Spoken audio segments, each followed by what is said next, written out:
All right, people. Last month, a survey came out, which was done by Muslims themselves, and it was reported by 5pillars, which is Britain's biggest Islamist propaganda platform.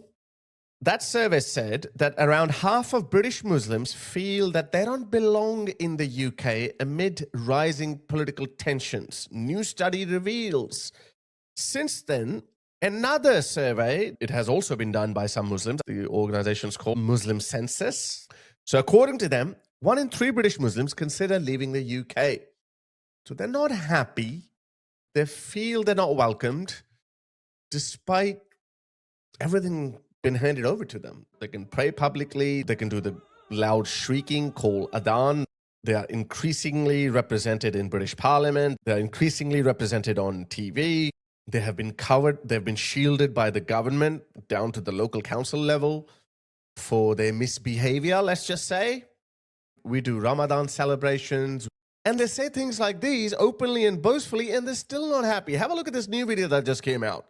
We don't say that Islam is here to live, to coexist with lots of different religions and all of us can just hold hands and be friends. This religion has been sent to dominate, to wipe out, to take out every other religion, to have the people leave every religion and to accept Islam. Yeah. And if that requires fighting to achieve it, then it requires fighting to achieve it.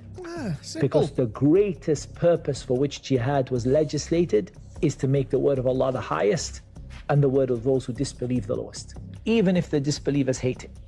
But we're not shy to say it, and we don't find that to be something that we should be shy to say. They're not shy about it. They don't feel the need to even hide it. They say it openly. Can you imagine this mindset? These are the people that have been imported into the West in their millions, who hold these views. They're so brazen that they say it out loudly, that our mission is to take over and establish Islam as the dominant governing body of the West. No matter where we are, whether that's America, Britain, France, Germany, no matter where that is, we have told you. And if you don't listen, we're going to do jihad on you. And Muslims keep saying, oh, we don't feel welcome. Well, hello. Can you stop these people? But they haven't been stopping. By the way, this is not some fringe element. Let me show you Britain's most popular Islamist, Muhammad Hijab. He's been saying these things non-stop for at least last 6 or 7 years. Have a listen. Reason why you have to fight them is because they are Jews and Christians. You should. That's it. You just have to fight them because they're Jews and Christians. That's it.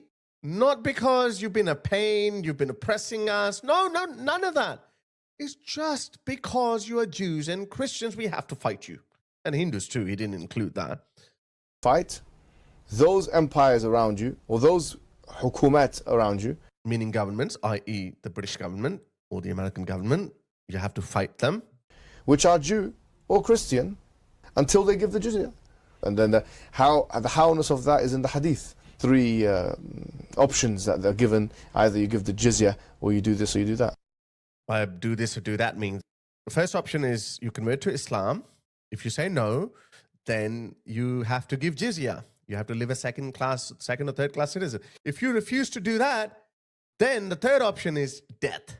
Okay, so at least they have 3 options. The only difference is Jews and Christians have these 3 options. Hindus don't even get that. Hindus get only 1 option. Either convert or die. That's it. If you don't convert, we're going to kill you. And they still say, oh, Islamophobia, why do these people hate us? Please don't hate us. We are a religion of peace. Come on. Come on. Even the Nazis, they understood why the free world hated them. They understood why the Jews hated them. But they're like, why do they hate us? What? Yeah, we're not apologetic about that point. That is. See, the last person said, we're not shy about it. It's truth. If your religion has to have an expansionist element, therefore there is no situation or conceivability of peace being made between Muslims and non-Muslims. He's telling you that peace is not an option. There's no conceivability of peace between us and the infidels. We should always be looking to expand, and Islam is an expansive ideology. We have been telling you for so long. People in the West used to know about this. Churchill has spoken extensively against Islam, but just in the last 40 or 50 years or so, the West lost its way. The West started taking Islam as some sort of a spiritual religion, which it hasn't been in its entire 1400-year history. Just because you did not run into a violent Abdul down the street does not mean that the ideology that he represents is not a violent, aggressive ideology. That doesn't mean that. That is just pure ignorance. Well, listen to this one. Islam is a warrior religion in many ways, and it's unapologetically. They're proud of Islam is a warrior religion. They're proud of that. It's about expansion, it's about conquest and so on. When Muslims go and conquer the adjacent country, what do? We kill them all? No. The Prophet says, the first thing you do is call them to Islam. If they refuse, then tell them Allah obliged upon you to pay taxation. In return, when enemy comes and attack your country, you don't fight. We Muslims protect you. Subhanallah, for this little money? Yes. And you enjoy sitting in your homes and in your country and live your life normally. But the ruling is for Sharia. So you do not open nightclubs, you do not fornicate. If they refuse, then we have to fight. And if we fight you, then we capture you, you become our slaves, and we take your land, and you take because you refuse. I give you two good options in the coming 40, 50 years when the Muslims become strong as they're supposed to be. Now, these are the scholars of Islam. These are the learned people of Islam, okay? How does that translate into the behavior of your day-to-day Muslim? Have a look at these guys. These are British Pakistanis, born and raised in Britain, probably for 2 or 3 generations. Have a listen to their views towards British society or Britain in general. Fuck them all. Fuck reform. Fuck all of them. Yeah. F all of them. Yeah, they're yeah. Why do you think they are onto the Pakistanis so much? Because they hate, because they can't be used, bro. Jealous, they got no culture, they got nothing to them. What culture have they got? Beans and toast, cuz. This is one of the biggest running jokes, but, well, it's a joke to me, but they present that as a serious argument that white people have no culture. And we have, okay, what do you have in return? Oh, we got naan, we got biryani, we got... That's it? Is that all? Is that all that's needed to build a successful, prosperous society? If that were the case, your parents would not have moved to a highly developed, prosperous, uncultured country. They keep saying that as though it's a thing. No. Please take all of that. Take all of your kulchas and naans and biryanis and take everything back, but leave the free world alone, please.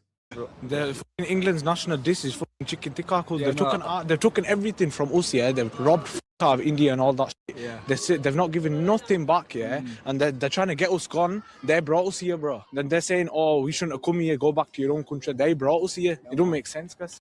Okay, so they brought you here. Now they want you gone. That's the claim.